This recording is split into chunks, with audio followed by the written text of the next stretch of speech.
now. Okay, go ahead. So can I start? Yeah. No, Apoorv will introduce you. I just started the recording. Yeah. So hello, everyone. We're happy to have Ryohei here today, who will tell us about higher group symmetry of 3+1 DZ2 gauge theory and non-Clifford logical gates of toric code. Please take it away, Ryohei. Yeah, thanks for the introduction and thanks for inviting me. It's a very great pleasure to have an opportunity to speak here in this great seminar series of Symmetry seminar. So today I'll be talking about some global symmetry of the 3+1 dimensional Z2 gauge theory together with the applications to some error correcting code context.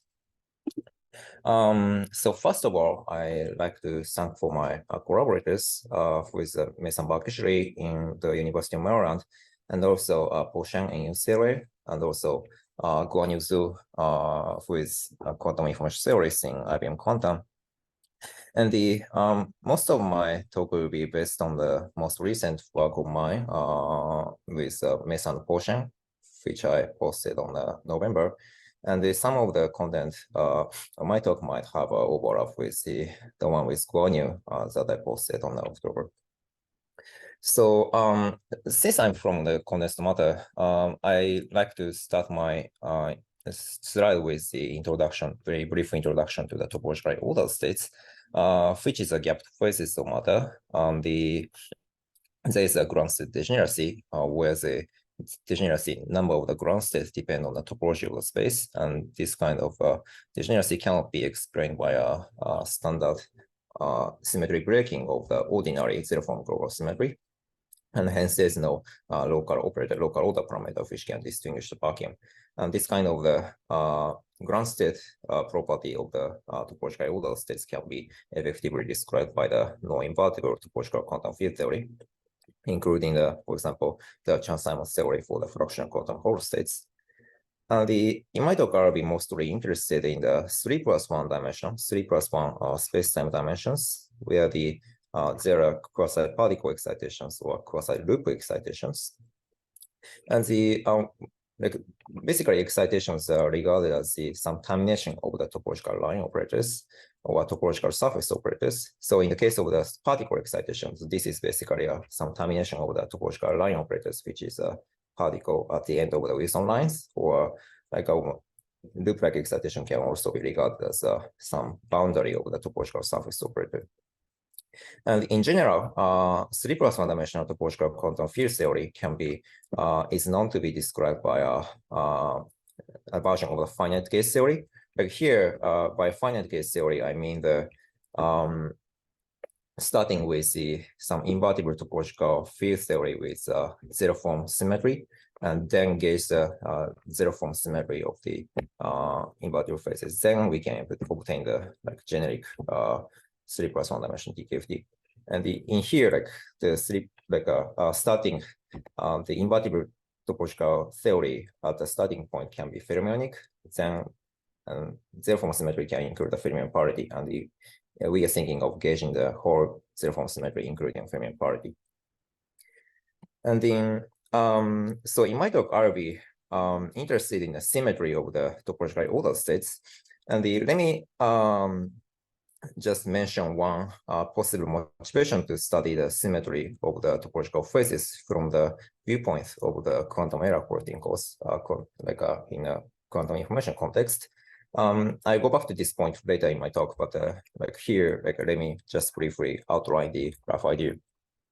So, in the context of the quantum error correction, topological order states is of interest as a platform of the fault-tolerant quantum computation, where we can think of the ground state here with the space of the topological order system as some logical qubit, which effectively stores a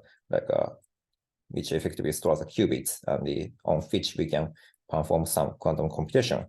And the robustness of the topological order states against the perturbation kind of ensures tolerance of the qubits against the against error. And in that context, like when we actually want to do some like quantum computing or some like a processing of a quantum information, we want to act some unitary, which acts on the acts within the ground state Hilbert space. And so this unitary acting within the ground state Hilbert space is basically nothing but the emergent symmetry of the effective field theory.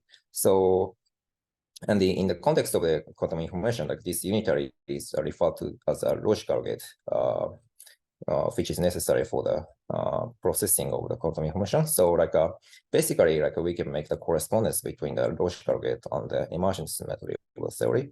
So this gives us some motivation to think about the symmetry of the topological order states in the context of quantum error correcting codes. And it actually makes me possible to come up with a new way of new way to do the processing of the quantum information. And so I'll go back to this point later. But here, let me so far just think about the field theoretical perspective of the 3+1 dimensional topological order states. So I'll be mostly interested in the most simplest class of the finite gauge theory in 3+1 dimensions, which is a Z2 gauge theory. So Z2 is just the simplest finite group. So we are just interested in Z2 gauge theory. And well, one refers to the Z2 gauge theory, it can mean several things. And here let me list the possible candidates of the Z2 gauge theory with a small footnote that we only consider cases without a global gravitational anomaly. So then a possible 3+1 dimensional Z2 gauge theory without the global gravitational anomaly is basically just two candidates, just distinguished by the self-statistics of the particle excitations.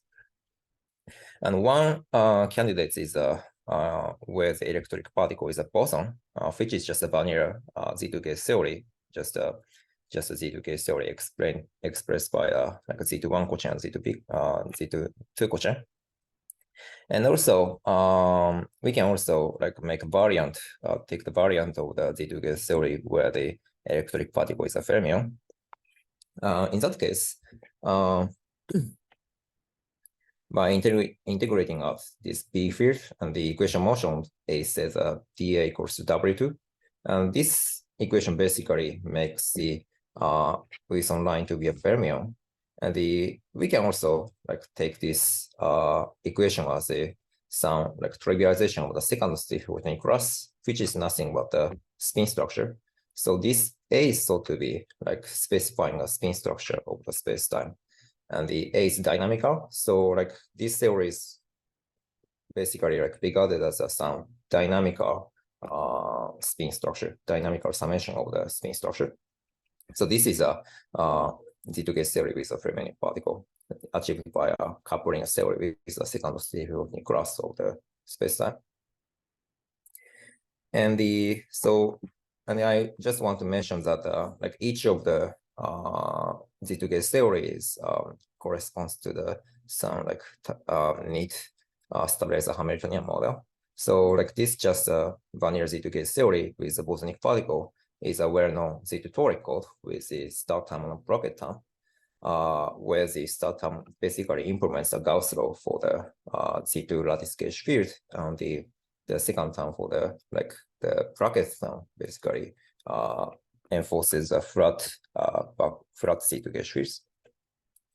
And actually this Z2 gauge theory with a fermionic particle also corresponds to some neat stabilizer model, where we can just change the bracket term via some modification via some attachment of the X stabilizer here. So, and basically this model can have some Wilson line operator which commute with a Hamiltonian, which has actually fermionic statistics. And then we want to ask what is the global symmetry of these Z2 gauge theories. And here I want to remark that the structure of the global symmetry becomes very different depending on whether we take the like Z2 gauge theory is a bosonic or fermionic electric particle. So first, like just to compare, let me consider the like invertible symmetry of the Z2 gauge theory with a bosonic particle. So in here, like, so let me just list like a invertible symmetry of the theory. So like evidently, like there's a Z2 two-form symmetry, which is generated by the electric line operator, which is just a Wilson line operator of the electric particle. And also, there's a Z2 one-form symmetry, which is generated by the magnetic surface operator, which corresponds to the loop-like excitation of the theory. And also, there is we can generally think about the like symmetry, which is obtained by invertible symmetry obtained by evaluating some like invertible topological phases at the some manifold which supports a defect. And in our case, this gives rise to a zero-form symmetry, which is generated by some like electric operator, which consists of the gauge field A. So this basically evaluates the 2+1 dimensional, the partition function of the 2+1 dimensional bosonic SPD phases on the 3-dimensional manifold, which supports the codimension defect. And these operators is known to give rise to some like non-trivial mixture of the symmetries. I mean the 3-group symmetry, and they discuss in these papers. But like this symmetry is not of interest of my talk. But sorry, Ryohei, but can I just quickly ask? So, did you say what is little a tilde? Oh, sorry. Yeah, this is thank you. So this is a lift to Z4. So okay. Yeah. This is Boxstein. Yeah. Okay. Thank you. Any other questions so far? Yeah, okay. It's okay. Then let me just go to the Z2 gauge theory with a fermionic particle. In that case, so Z2 two-form symmetry and Z2 one-form symmetry, they are just electric operator and magnetic surface operators, electric Wilson line and magnetic surface. And also, and then the defects, invertible defects generated by some invertible topological phases becomes richer because the like invertible phase with a fermion parity symmetry has a sort of rich structure in 1+1 dimension and 2+1 dimensions. And so the invertible topological phase in 1+1 dimension give rise to the Z2 one-form symmetry, which is generated by the evaluation of the Kitaex-Majorana chain on the codimension 2 manifolds. And basically, the partition function of the Kitaex-Majorana chain is expressed by a so-called alpha invariant, which can be defined based on the spin structure of the surface. And so like by just taking the codimension 2 submanifolds and using the spin structure induced on the surface, we can define this Kitaex-Majorana chain symmetry generator, which basically generates C2. And also, there are more rich class of the symmetry, which is zero-form symmetry, generated by the evaluation of the gravitational chance-time theory, which is invertible. And this gravitational chance-time theory, this 2+1 dimensional invertible phase corresponding to the gravitational chance-time theory, is sometimes referred to as a P plus IP superconductor, mainly in the condensed matter literature, because this theory is found in the some like P-wave pairing of the superconductor in the weak pairing phase. So like in my talk, I sometimes refer to this symmetry as a P plus IP symmetry effect, whose defect just defined by evaluation of gravitational chance-time sum. And I want to make these points that this zero-form symmetry generates a Z8 group on the fusion. So like this is a little subtle point to talk about the symmetry group generated by this gravitational chance-time theory. So let's just investigate more of about the zero-form symmetry of the 3+1 dimensional Z2 gauge theory with fermionic particle. So why this is Z8? So first of all, like since we are talking about the symmetry of like given by the invertible phase. Fusion rule of the this zero-form symmetry generator, of course, follows some stacking law of the spin invertible phase, which is just taking a tensor product of the theory under the fusion. And so basically the zero-form symmetry, the group structure of the zero-form symmetry follows a multiplication law of the invertible phases under the stacking. So this should follow some a fusion rule following from the classification of the spin invertible phase under which forms a group under stacking. And here the invertible phase in 2+1 dimensions is classified by Z. So this is a Chern-Simons type theory, which generates a free classification under the fusion. So most naively, this zero-form symmetry is thought to be generating a Z symmetry under the fusion.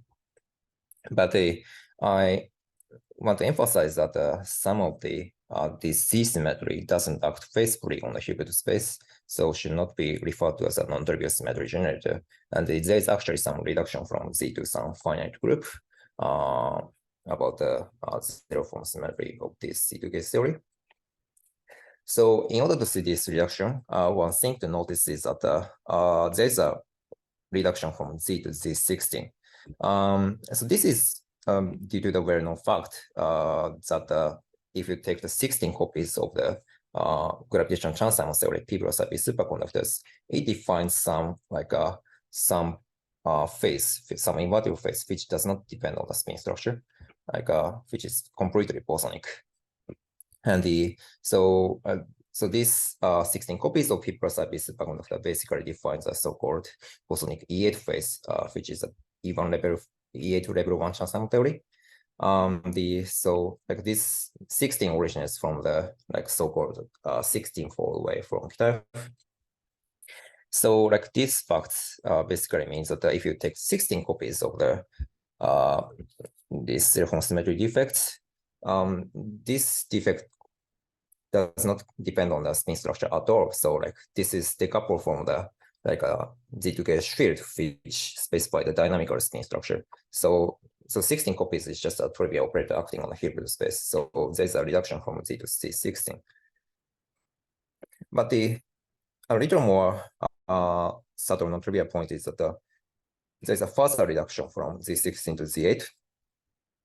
So this is because basically if you take 8 copies of the P plus IP superconductors, it doesn't depend on the spin structure. But meanwhile, these 8 copies of P plus IP spin structure is still a Fermi theory in the sense that it requires a spin structure to be well defined. So, but it doesn't depend on the shift of the spin structure. So the partition function is insensitive to the change of the spin structure. So after all, these 8 copies of the P plus IP superconductor does not interact with any defects, including magnetic defects of the Z2K theory. So it also acts by a trivial operator on a Hilbert space. So let me elaborate a little more about this point. So let me argue a little more concretely why this Z reduction happens. So one indirect way, so this is a very indirect way to here in the slide here, I want to state some indirect way to argue for this Z reduction. So one way to see this Z reduction is instead of considering just a single P plus IP superconductor, we take another P minus IP superconductor, which is the inverse of the P plus IP superconductor. So this P plus IP times P minus IP is of course just a trivial invertible phase if we just consider the Fermion parity symmetry. But by considering the additional internal symmetry, this is thought to be a non-trivial invertible phase. And here the additional Z2 symmetry we want to consider is basically a Fermion parity symmetry acting on a single layer. So this can basically work as an internal Z2 symmetry. And then this P plus IP times P minus IP is a non-trivial 2+1 dimensional SPT phase with the Z2 symmetry. And this SPT phase is basically classified by torsion of this spin colorism group, which is Z8. And so this implies that by taking the 8 copies of this p plus ip times p minus ip, it doesn't depend on the spin structure or Z2 gauge field, Z2 background gauge field of this SPT phase. And basically, the shifting this Z2 gauge field means that shifting a spin structure on a single layer. So it means that the 8 copies of the p plus ip times p minus ip doesn't depend on the spin structure on each layer. So this can kind of ensure that even if you take the single copy of the 8 copies of just the p plus ip superconductor, it doesn't depend on the shift of the spin structure. So it gives you some indirect argument for why it's insensitive. 8 copies is insensitive to the shift of the spin structures. And so there's a little more direct argument. We can also see directly study the spin structure dependence for the 8 copies of the p plus ip phase. So to see this, it is kind of convenient to employ the Chern-Simons expression for the 2 copies of p plus ip superconductor, which is basically equivalent to the U1 Chern-Simons theory coupled to the spin structure. So here, there's a expression of the 2 copies of p plus ip in terms of this U1 Chern-Simons theory. So this U is just a basic U1 gauge field with a standard Dirac quantization condition, and the A is a spin structure. And we can basically write this action in terms of the way the spin structure dependence is decoupled. Here, U prime means a dynamical gauge field with a shifted Dirac quantization condition, which is basically a U plus pi times A. So this is basically a spin-stick gauge field. And so this is just a dynamical Chern-Simons theory. We can basically encode the spin structure dependence at the second term. So this pi over 4 times ADA is a spin structure dependence for the 2 copies of the p plus ip superconductors. So if you want 8 copies of p plus ip superconductors, we just get this pi times ADA. So this is still a non-trivial spin theory in the sense that it requires a spin structure to be defined. But it is easy to see that this theory does not depend on the shift of the spin structure by just looking at the a shift of A by some flat Z2 gauge field. So this argument also shows the independence of the 8 copies of the p plus ip superconductors. So after seeing this Z2 reduction of the zero-form symmetry, let me show one puzzle. The puzzle is about the 5th anomaly of the Z2 gauge theory. So basically, the confusion is that the puzzle here is that the zero-form symmetry is supposed to have a mixed gravitational anomaly. This is basically because we are decorating the codimension 1 defect with some gravitational Chern-Simons theory, which has a Fleming anomaly, which has this Fleming anomaly, which says that the partition function is not invariant under the shift of the background metric. And so this is reflected to the 2th anomaly, which mixes the background gauge field of the 1-form symmetry, background gauge field for the 0-form symmetry, and this some gravitational response, which is basically a signature. As a 4+1 dimensional response action, this is basically a signature evaluated on the codimension 1 defect. But anyway, here I want to regard this C1 as a Z8 gauge field, since I said that this zero-form symmetry is a Z8 symmetry. So here I want to implicitly take this lift of the Z8 gauge field with some larger symmetry group in order to make this, in order to talk about this response action. But of course, this problem about this 4+1 dimensional response action is that this is not very defined function of the Z8 gauge field, since this is not invariant under the shift of this zero-form symmetry background gauge field by 8 times some integer.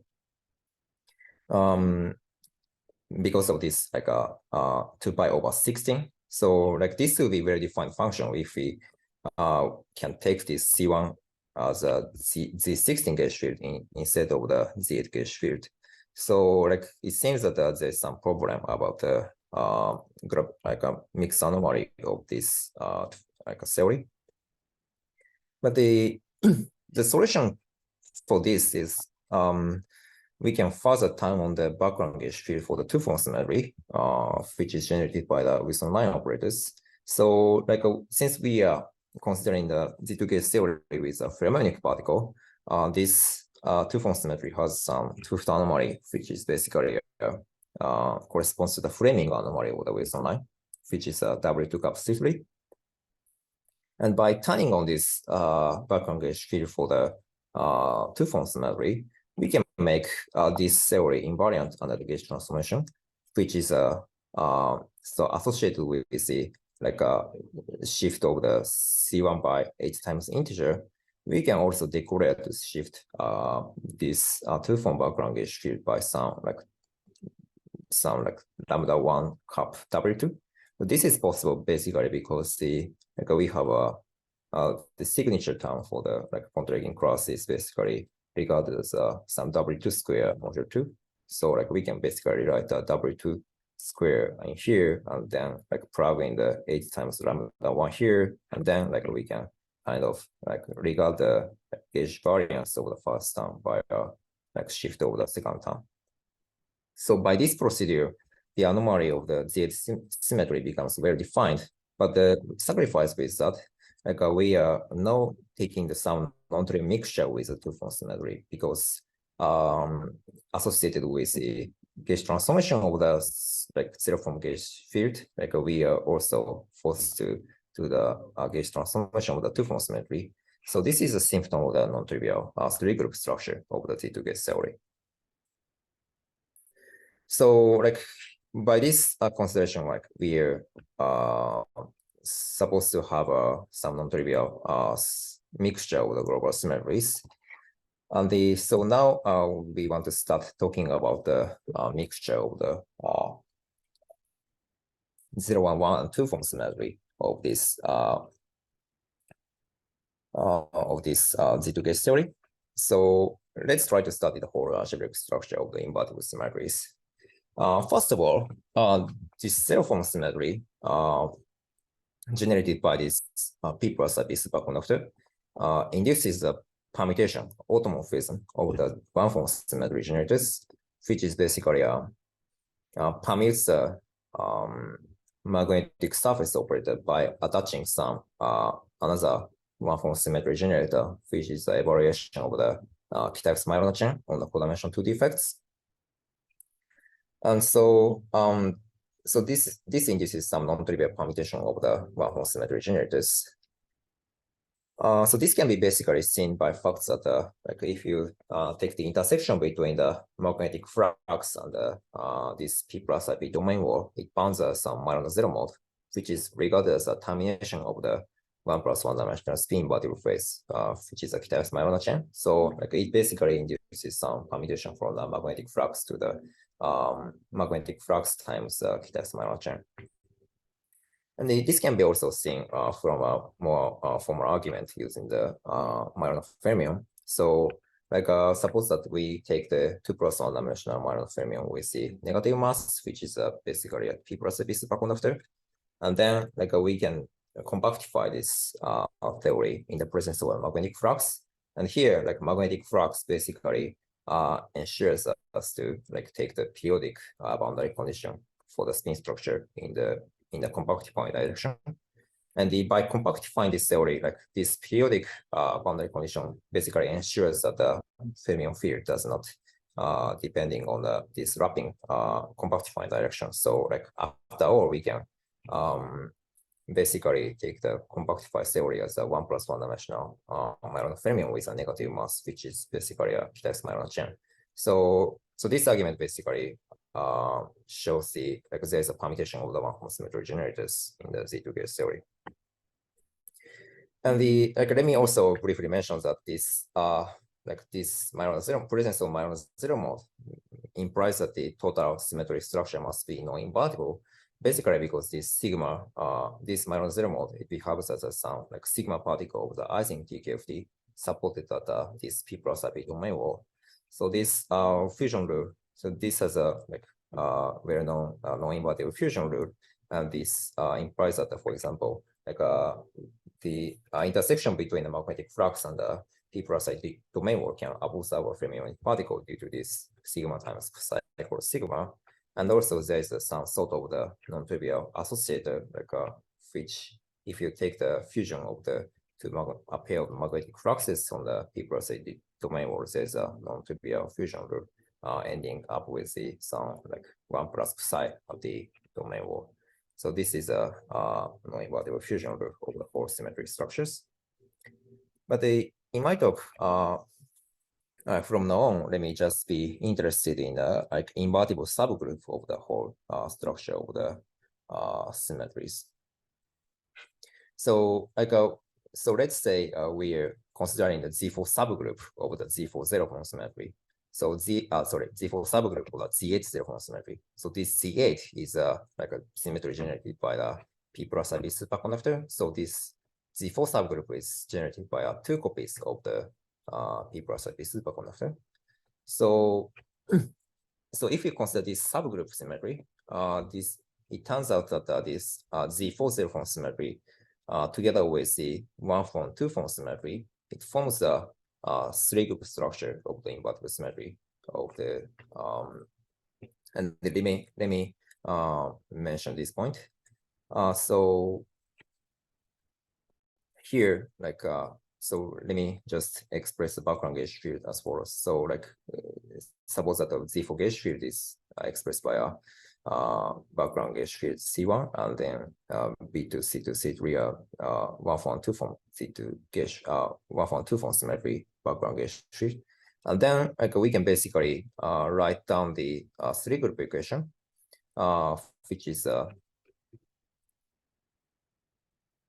is expressed as some like a modified background gauge field, modified like a flatness condition for the background 2 form gauge field. Oh, sure. Hi, Ryohei. I have a question about the previous slide.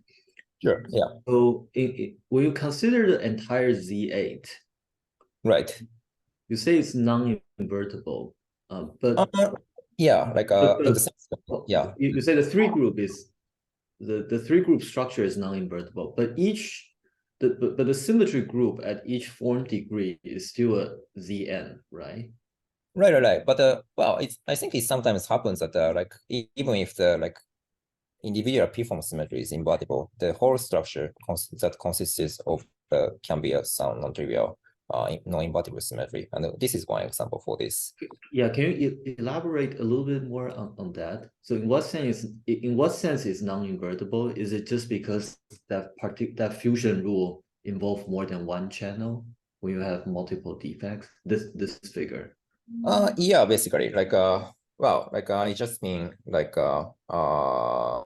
so like suppose that we consider some intersection between the 1 form symmetry generators and the like 0 form symmetry generators. So it bounces like it intersects through the line, which is a one-dimensional line, and this line behaves as some Wilson line of this sigma operator with the Ising TKFT.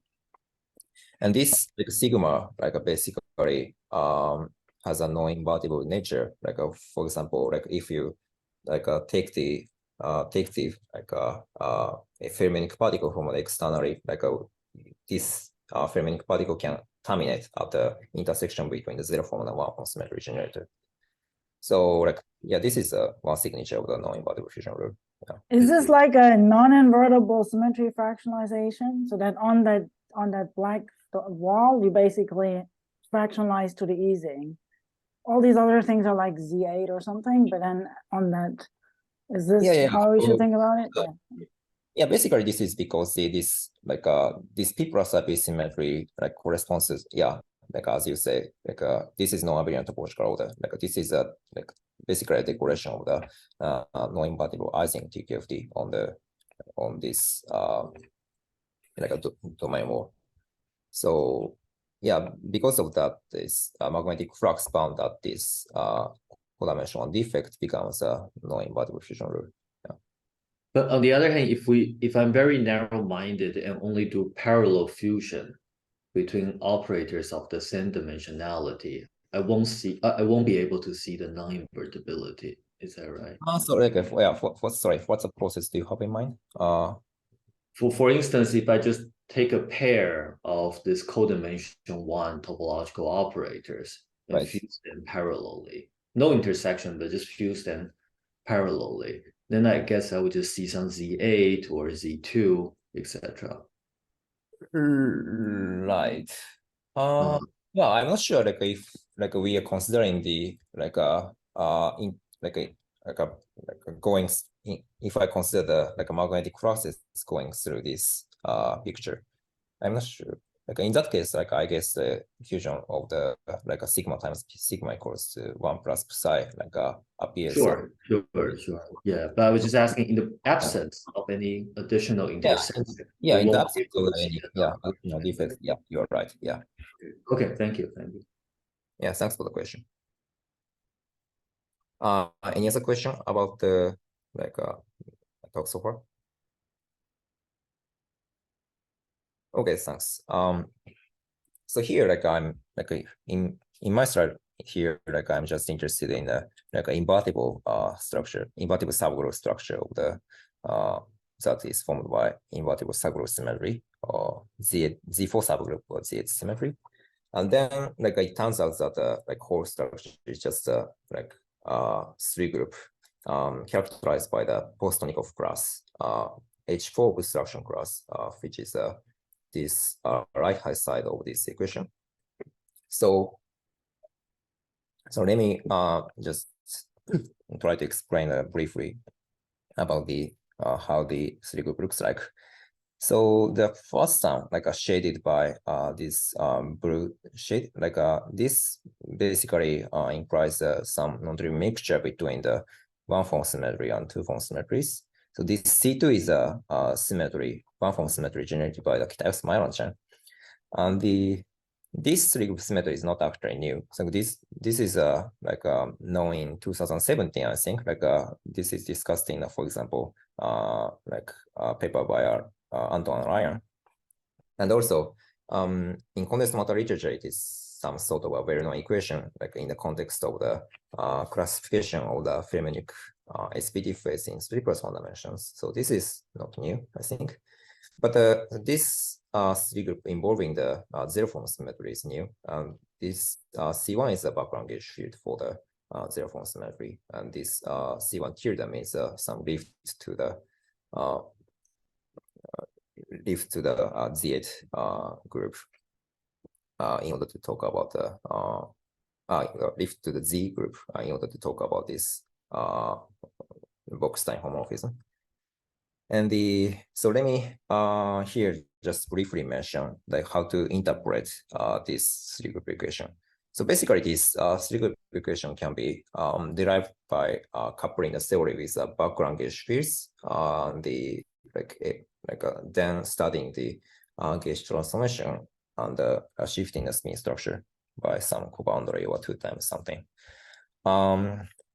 So let me just mention how to physically interpret these three group equations. So if you notice this first term for the three group, it basically means that it basically refers to the interaction between the zero form symmetry and some junction of the one form symmetry, magnetic symmetry generators, magnetic fluxes. So this basically means the effects that if you have two pairs, a pair of the magnetic fluxes introduced on the codimension 1 defect, if you fuse the magnetic fluxes, it end up with electric charge. So this is basically originates from the fusion rule of the magnetic defects at the codimension 1 defects of the 2 copies of P plus IP. So 2 copies of P plus IP basically supports the abelian TKFT, which looks like U1 level 4. And on this theory, the magnetic defect generates the Z4 fusion rule, where the 2 of the magnetic fluxes fuses into the single electric particle. So like this process produces some electric particle, and it can be regarded as some intercept, like a junction of the magnetic fluxes going through the four-dimensional defect. So this is one effect of the three-group symmetry. And the second term for the three-group is actually far more subtle, I think. So this three-group symmetry is like basically something introduced when I talked about the mixed tooth anomaly or theory.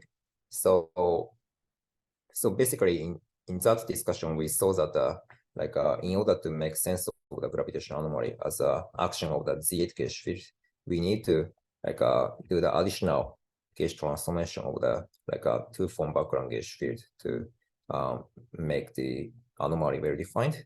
And this is a three-group symmetry, which corresponds to this effect. So it basically says that like if you like shift the zero-form symmetry background by some 8 copies of the P plus surface backprotectors, it must be associated with some non-trivial gauge transformation of the electric like two-form symmetry. So like so this effect can be seen from, for example, by looking at the junction between the two zero-form symmetry defects carrying the nu equal 4 and fuses into some like 8 copies of P plus IP defects.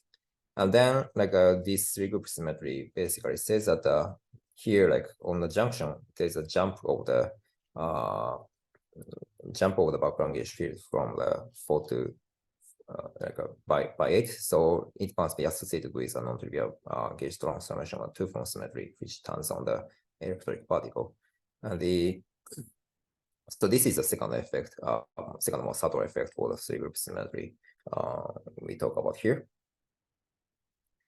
So yeah, basically that's all about like field theoretical perspective of this Z2 gauge theory, global symmetry of Z2 gauge theory. And from now on, I want to like shift my perspective from a theoretical point of view to more quantum information point of view. So any question about the field theoretical part so far?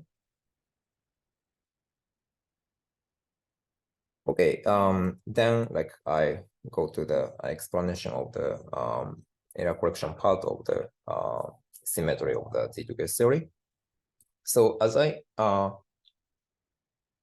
I mentioned briefly in the introduction of the my talk, so basically topologically ordered states is of interest from the quantum information community because of it is a platform of the fault-tolerant quantum computation, where we take the ground state Hilbert space as a code space where the ground state supports some logical qubit on which we process the quantum computation.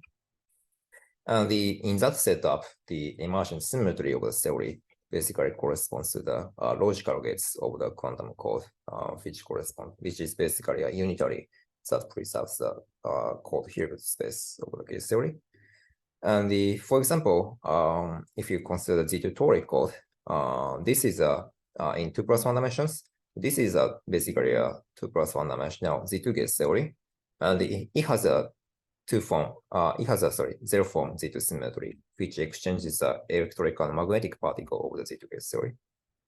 And this symmetry is actually like implemented by some like local constantivity unitary, which on the microscopic lattice model level. And this Z2 symmetry corresponds to some like permutation of the electric particle and magnetic particle at the level of the lattice model. And in the context of the like quantum error correcting code, this Wilson line of the E particle in the non-contractive loop defines the Pauli Z operator, and this magnetic particle in the non-contractive loop defines some Pauli X operator. So this zero-form symmetry induces some like permutation of the Pauli Z and Pauli X under the action of the unitary. So this is a non-trivial action on the Hilbert space, which is basically called the Hadamard like logical gate, because this is a unitary. Basically, Hadamard is a unitary which exchanges Pauli X and Pauli Z. So technically, it's the unitary is a little more complicated, but like this is a non-trivial logical gate. So yeah. Ryohei, I just have an extremely minor comment on the terminology. Right. So the symmetry you talk about here, either the Z2 EMM, for instance, it's Right. not really emergent on the ground space, right? Don't you also have this symmetry on the full lattice model? Yes, but actually, like well, I can write down circuit actually. Like so on, if you restrict myself to the like very microscopic realization toric code, I can actually write down the some like nasty unitary circuit, nasty constant depth unitary circuit, which is an exact symmetry of the toric code, which induces the exchange of the E and M. So in that Right. sense, it's a exact symmetry. But typically, yeah, as you say, the symmetry like corresponding to some emergent symmetry of PQFT is just the emergent symmetry of the microscopic lattice model in the sense that it doesn't commute with the Hamiltonian, but only preserves the ground state Hilbert space. Yeah. Sure, yeah. But for the particular case of the toric code, this symmetry is exact. Yes. Okay. Yeah. Yeah, thanks for the question. Any other question on this point? Okay, let me go to the next slide. So basically in the community of error correction, in the context of error correction, like people are typically interested in some specific class of the logical gate, which is fault tolerant. So for example, this fault tolerant logical gate is realized by, so this fault tolerant means that the error can propagate only locally by the action of the unitary. So this is achieved by, for example, the fault local constant circuit, which is a circuit which is generated by the, which is like where the like a unitary is generated by some like product of a local unitary, which is of the constant depth circuit. If you write the unitary as this kind of figure, like a depth on the vertical direction is a constant as a function of the system size. So in this setup, basically the error can only propagate locally along the shallow right cone of this picture. Like if you regard this like a depth direction as a time, and this is of course local. If we are taking the depth to be local and some like width of the circuit to be local. And the extreme case for this setup is the on-site symmetry, where the like unitary only acts as a very ultra locally, and each of the local unitary is just supported at a single site. This kind of the on-site symmetry is referred to as a transversal logical gates in the context of error correction. And the actually like I here like for later purpose of my talk, like I want to just mention about the some tight constraint.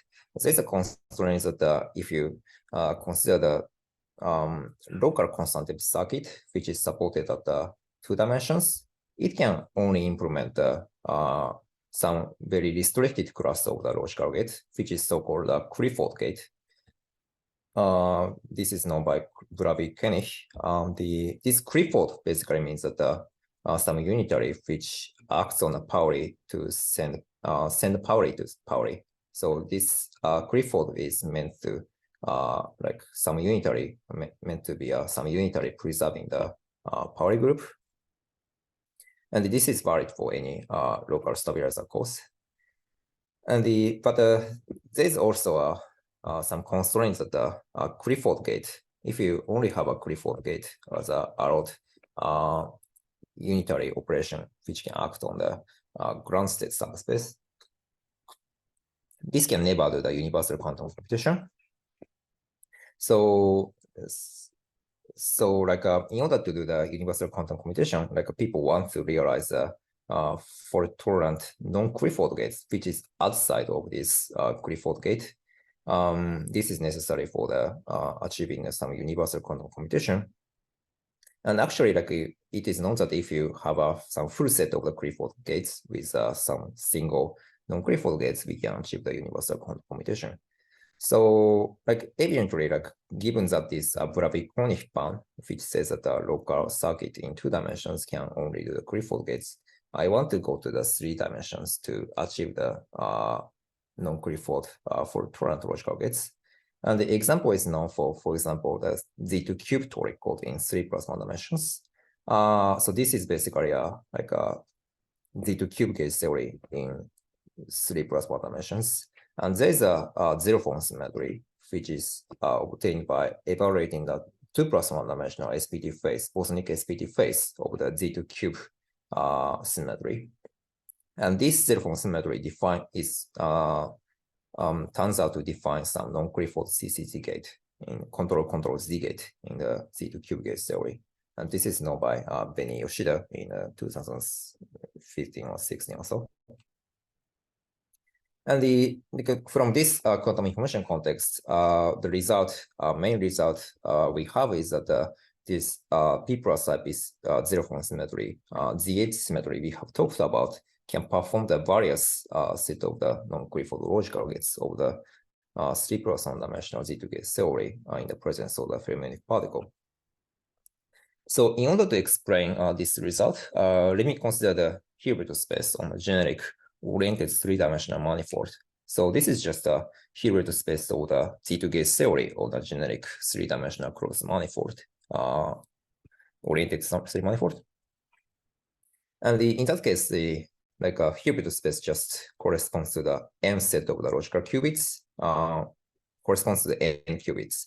And basically the dimension of the Hilbert space is basically proportional to this possible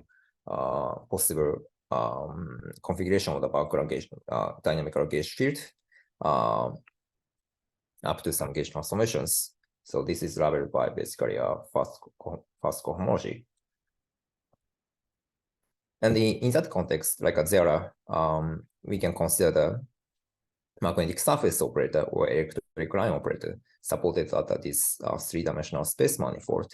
And each of them defines some operator which can act on the Hilbert space, which is logical gates. And for example, the Pauli X is a magnetic surface operator.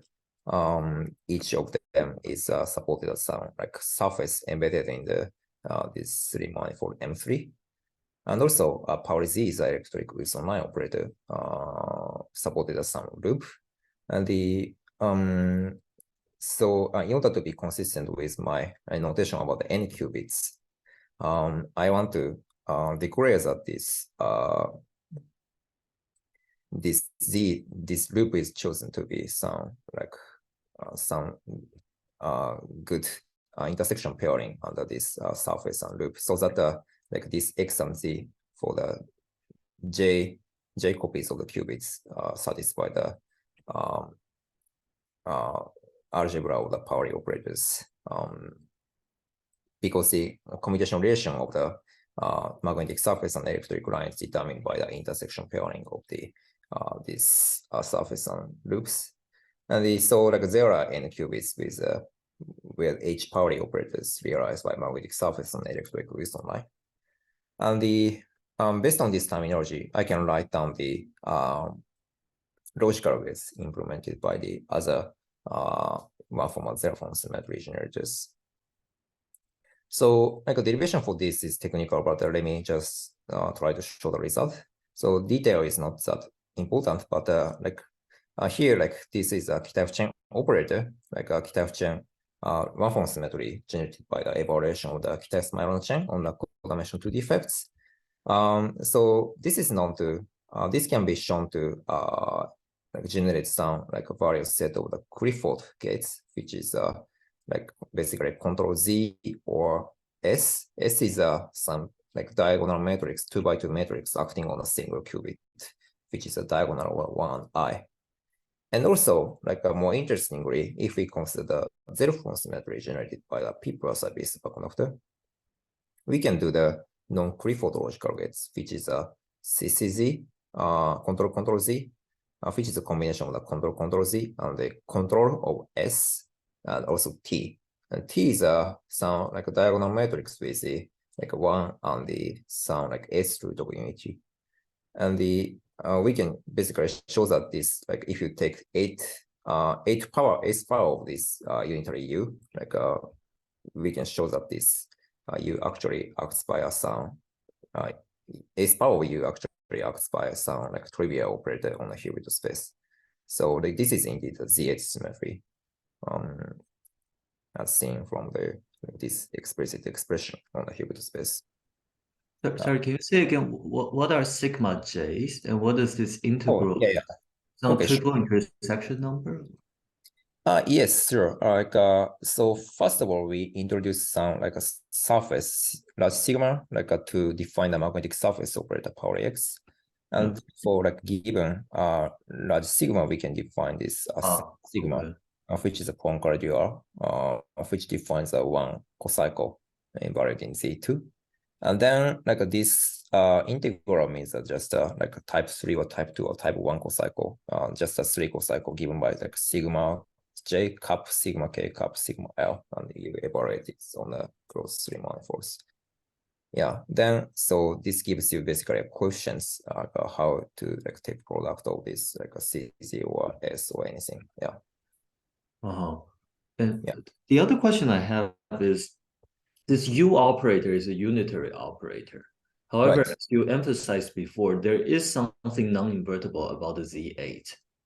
So is there any way that you can see the non-invertibility by staring at this expression for U?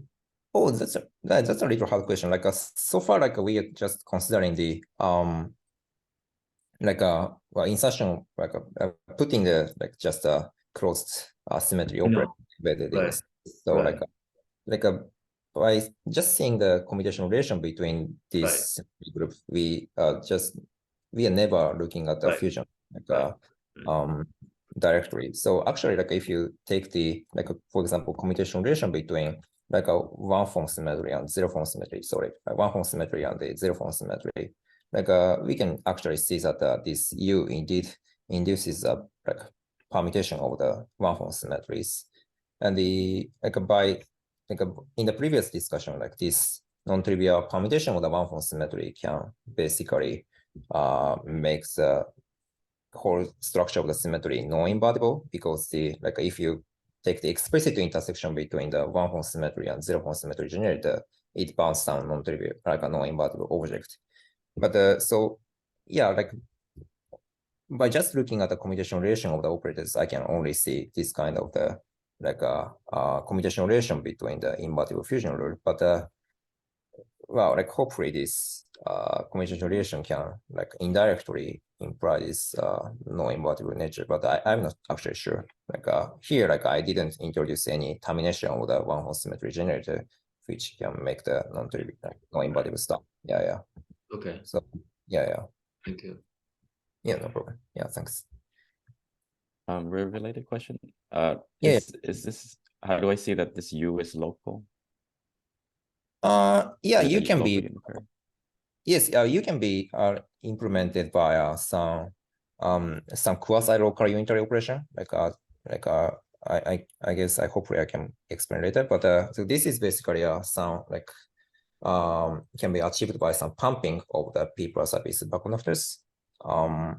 So this like so like this unitary can be basically achieved by some like finite time evolution by some local Hamiltonian of the free fermion, and this local Hamiltonian. Well, why quasi? Because on top you just have a bunch of control gates, right? Isn't that just exact? Oh, sorry. Sorry. Oh, you're saying it's quasi local, but on the top the expression you have, it's just some control gates, right? Isn't that just an yeah, this is the expression of support the logical gates at on the logical qubit. But I'm just saying like microscopically, like so far I only achieved the. You haven't said how to apply it at the microscopic level. Is that what you mean? Yeah. So as a microscopic, some quasi-local operation with the exponential decaying tails. Yeah. Yeah, logical gate expression is just this non-Clifford. Yeah. Okay, thank you. Yeah, thanks.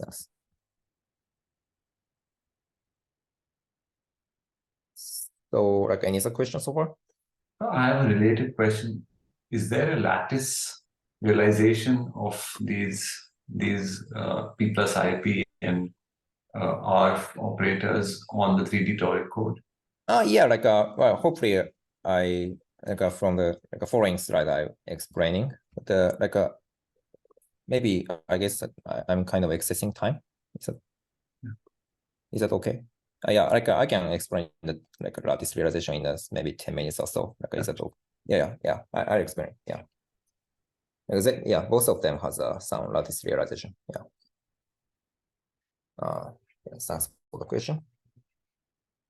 Okay, so in the remaining time, I want to explain some a little more some microscopic of realization of this each of the symmetries as both asked. So first of all, let me look at the some one-form symmetry generators generated by the Kitaev chain. So this is a one-form symmetry obtained by evaluating the Kitaev chain on the code dimension 2 some manifolds. So this can do some logical CZ or S gate. So this is a product of the logical CZ or S, and it can do some a CZ or S depending on the choice of the 3 manifolds and the choice of the some surface which supports the effects. And so in order to have a better understanding of why this CZ or S appears in this expression, let me mention that this, for example, CZ gate originates from the alpha invariant of the partition function of the Kitaev chain.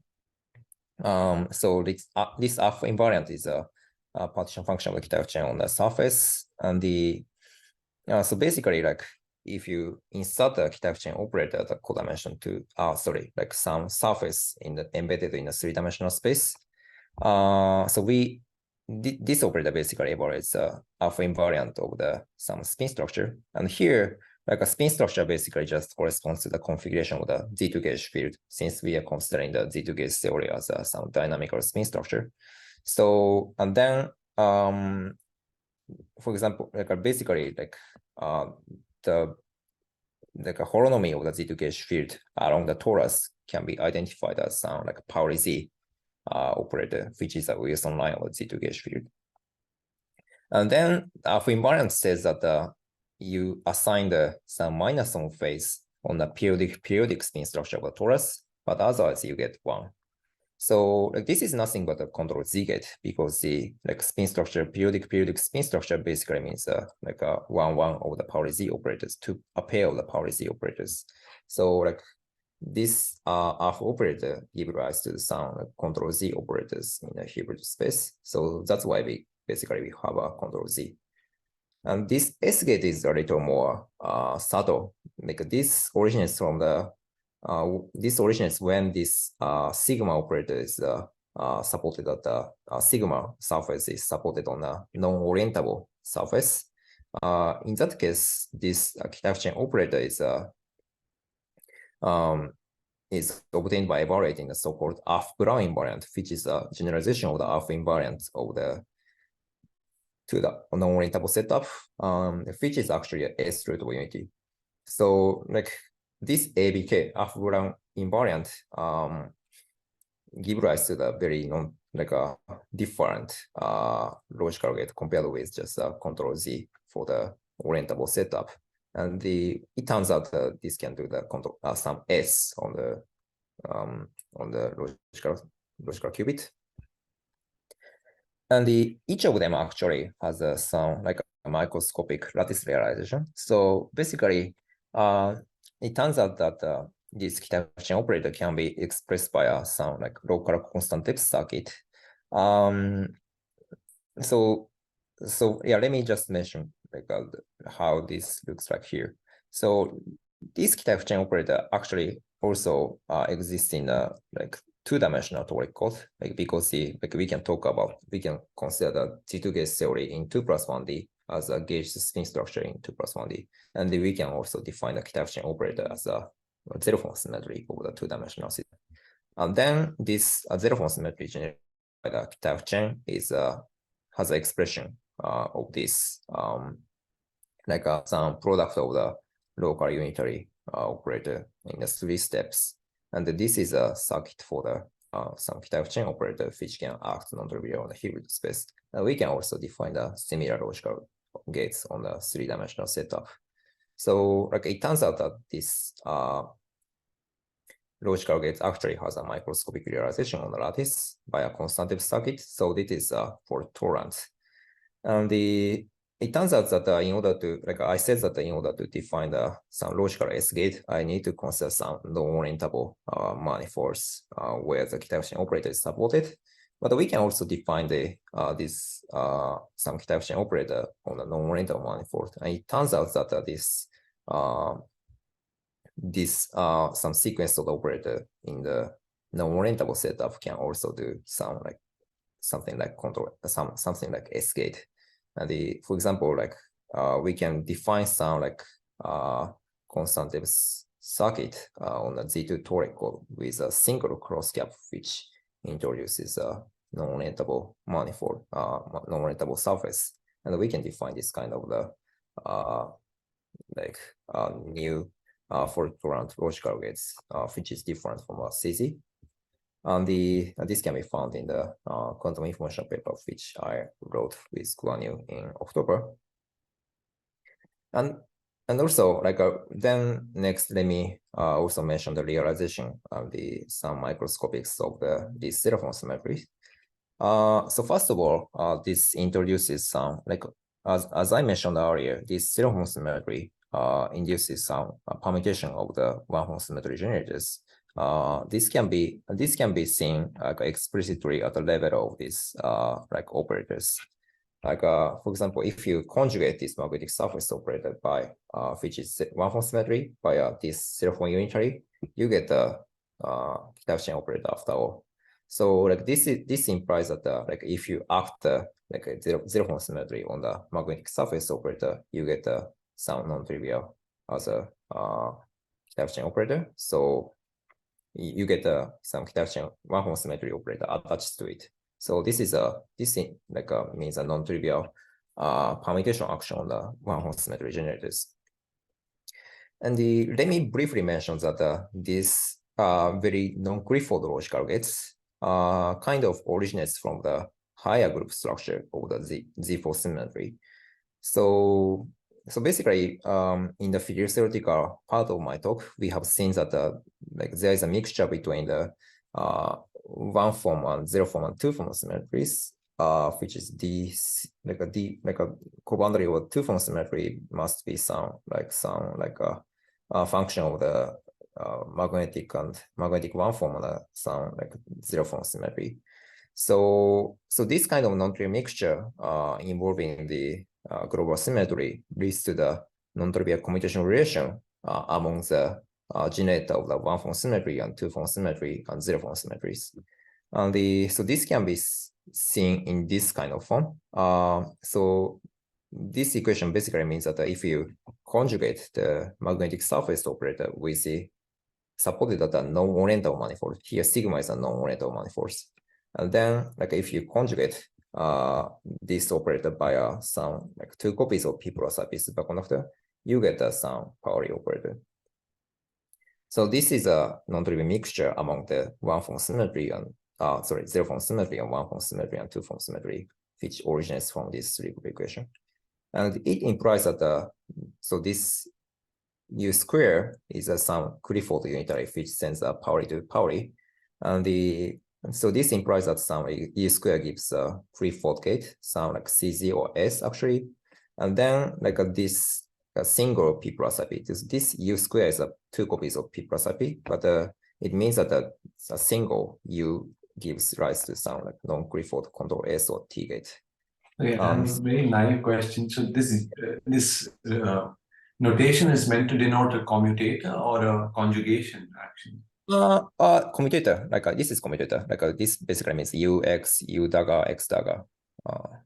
But U has support on a 3 manifold, right? Everywhere in the 3D toric code. Exactly. And has only support on some codimension 1 surface. Yes, exactly. Yeah. So U is a whole space, a whole three-dimensional space, and the X and Z is supported as some like surface or loop embedded in the like a three-dimensional space. Yeah, thanks for the question. I have a question. What happened when sigma is oriented? In that case, like this three group equation does nothing because Right. basically this three group equation means some like you attach some electric particle at the junction of the magnetic symmetry defects. And But what happens when you conjugate X by U square on an oriented manifold? In that case, you don't get like a non-trivial Pauli operator on the right hand side.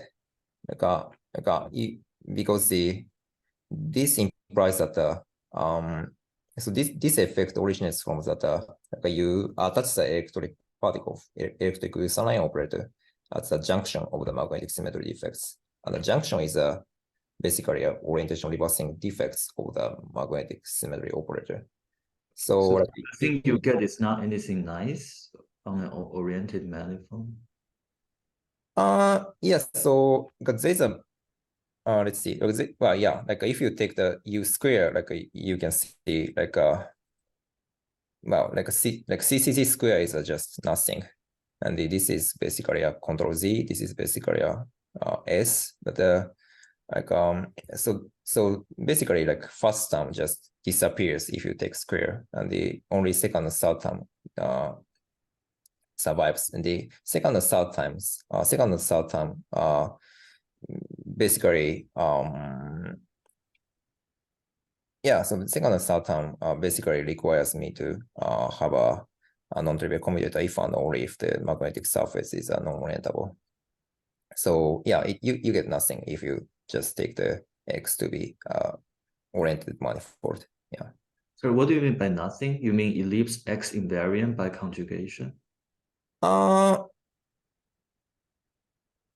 Yeah, like well, I need to think a little more, but like there's a utmost overall phase. Like if you take a commutator between them, like there's no non-trivial Pauli operator in the right hand side.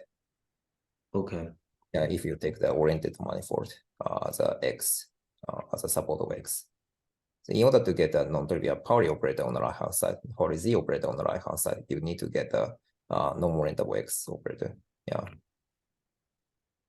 Thanks. Yeah, thanks for the question.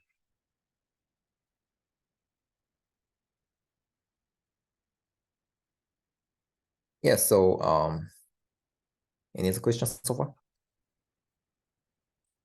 Okay, so in the last part of my talk, yeah, sorry for excess time, but let me just briefly mention the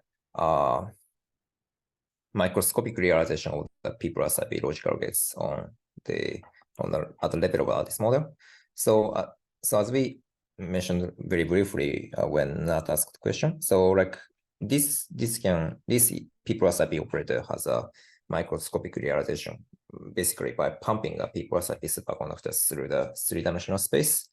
So basically the idea is just we can construct some unitary which for the two-layer of the free Feynman system, which nucleates like a P plus IP and P minus IP. And then by taking the n layer of the system, we nucleate like a pair of the P plus IP and P minus IP on the even odd layer. And then you annihilate on the P plus IP and P minus IP on the odd even layer, and then you get back to nothing. But by this whole process, the P plus IP superconductor is kind of pumped through the three-dimensional space. And so this works as some sweeping the P plus IP superconductors through the three-dimensional space and defines a non-trivial logical gates. So this construction is actually not originally from our paper. Like this is originally from the Fiedorowski-Hastings paper, which appears also rather recently. So this can actually give rise to the exact symmetry of the three-dimensional Z-toric code with the emergent Feynman particle once we bosonize this picture. And it also turns out that this unitary can be obtained by some finite time evolution by a quasi-local Hamiltonian with the exponentially decaying tails. So it means that error can only propagate albeit with the exponential decaying tail by some like a local effect. So like we can expect a for Torrance. So this statement is not super rigorous yet. So this is roughly how this U operator looks like in our setup. And if you do this operator like on the 3-dimensional torus, you basically get the control Z gate, which is done by Fidowski and Hastings. But also we can also like change the setup of the manifold a little bit, where we can, for example, pump this P plus P superconductor in a layered system with the twisted boundary condition in the Z direction. So like this twisted boundary condition, like if you consider twist by a C2 rotation symmetry of the square, then this can make a space of the mapping torus. And then by considering the closed manifold to be a mapping torus, you can get a non-trivial other like a different logical gate compared with just a 3-dimensional torus, which is a control S. So if you do this P plus P pumping in the presence of this twisted boundary condition, you get a different logical gate, which can also realize a control S. So this is new. And also the last proposal is that this expression also suggests the possibility of doing the logical T by pumping the P plus P superconductor through a 3-dimensional manifold, which looks like RP3, because this RP3 can make the this sigma j sigma z sigma z power this type 1 cocycle to be non-trivial. So you can get there's a hope that you can get this contribution of T gates. And here, like in order to define this RP3 type of topology, like you can consider some like a twisted boundary condition of the layered system via some partial C2 rotation, which can this is a technology to make a space which looks like RP3. So this can basically implement some cross-cap type geometry realizing the RP3. And then if you sweep the P plus P, pump the P plus P superconductor in the presence of this partial C2 rotation cross-cap, this can define some unitary on the whole Hilbert space, but it turns out to be non-unitary if you restrict to the ground state subspace. But after projecting onto the ground state subspace, it defines some non-Clifford logical gate proportional to the power some logical T. So like this is some proposal to potentially realizing the logical T gate for Toronto logical T gate. So yeah, so let me summarize my talk here. So like we have talked about pumping a P plus P superconductor defines some zero form Z symmetry, and it forms a higher group structure if we restrict myself to the Z4 invertible symmetry. And by regarding the emergent Z symmetry as some logical gate of the quantum course, by sweeping the invertible topological phases through the surface of a 3-dimensional space, we can do the sorry, this is Clifford, some Clifford gate or non-Clifford gates. And like let me finish my talk with the possible future work. So thanks for the attention. Yeah.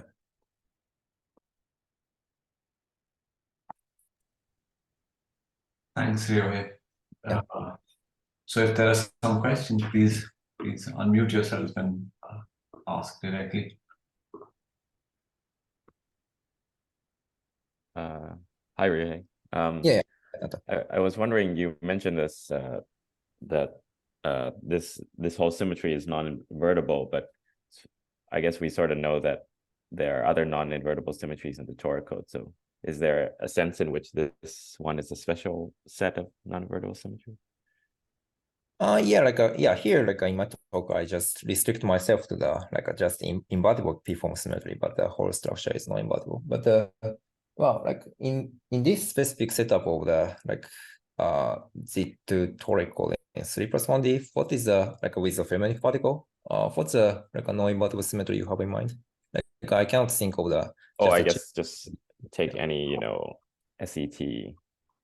Yeah, okay, yeah, then So basically you mean some decoration of the some like 2+1 dimensional TKFT on the then I guess you can get some much richer class of the non-invertible symmetry.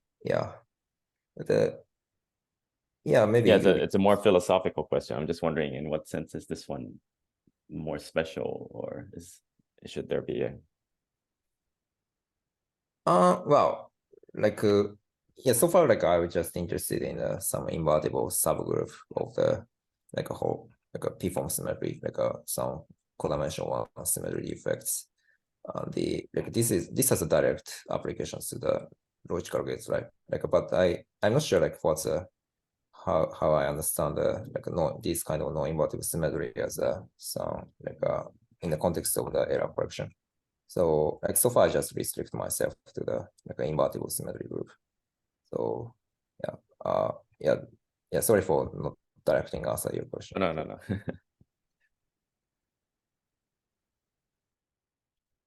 Well, like it'll be interesting to search for some possible application of the non-invertible symmetry in the context of the error correction, I think.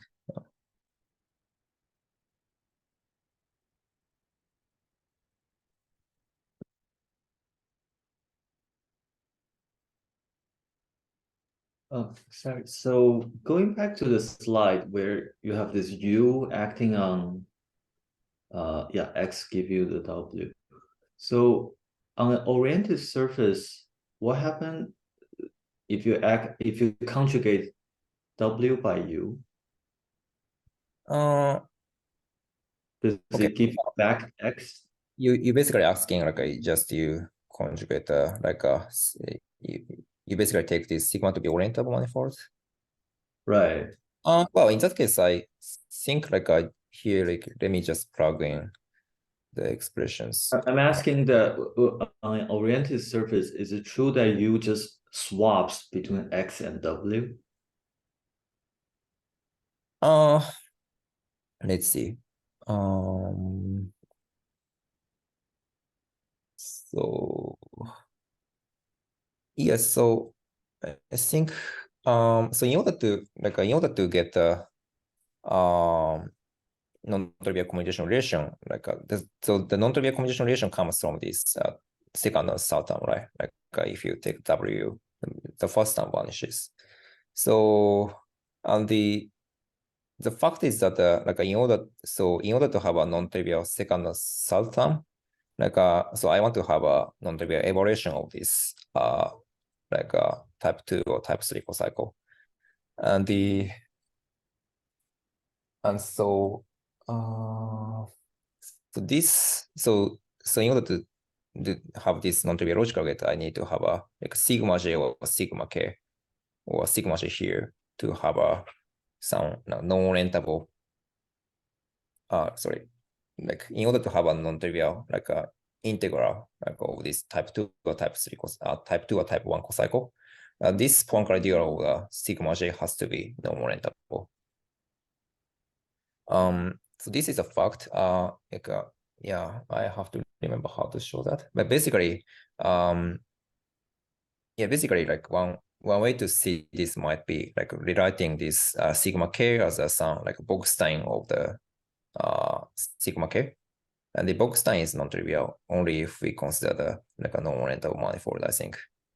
So is it true that on an oriented surface, U just swaps between X and the Kitaev W? Well, this relation is always true. This relation is always true. But what if if you take that relation and instead you consider U commutator W, do you get?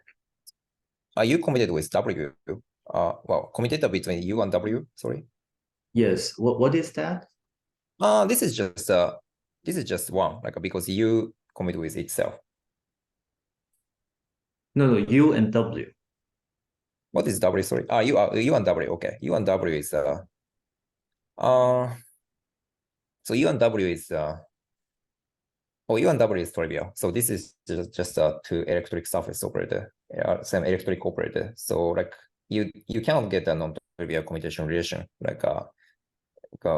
you can get a non. Sorry, I think I'm confused by the notation, just as what Proof was asking earlier. So UX commutator means UXU inverse or UX minus X?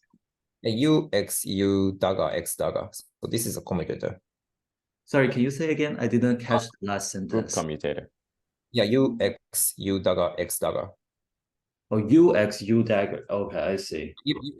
UXU dagger X dagger. So like so it's the four operators. Like it's I see. Yeah. Oh, so it's not just the conjugation. Yeah, it's not just conjugation. So I this see. Okay, I misunderstood. I'm sorry. Yeah. Okay. Right. And if you take the commutation relation between this type chain and the P plus IP, it just commutes. Like it's just a function of the both of them are just a function of power C. Just a operator. Yeah. But in the earlier part of your talk, you had this picture where you were describing the field theory. And if you put X, the magnetic operator, through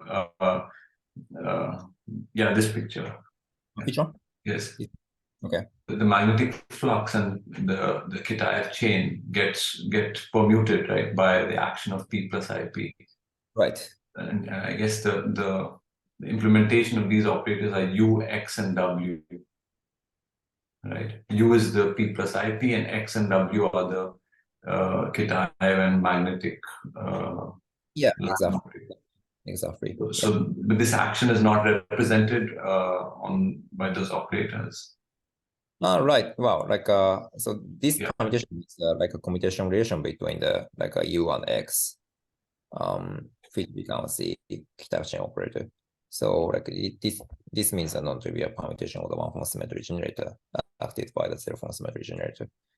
So this automorphism can be translated into the relation among the background gauge fields. Yeah, relation among the some symmetry generators.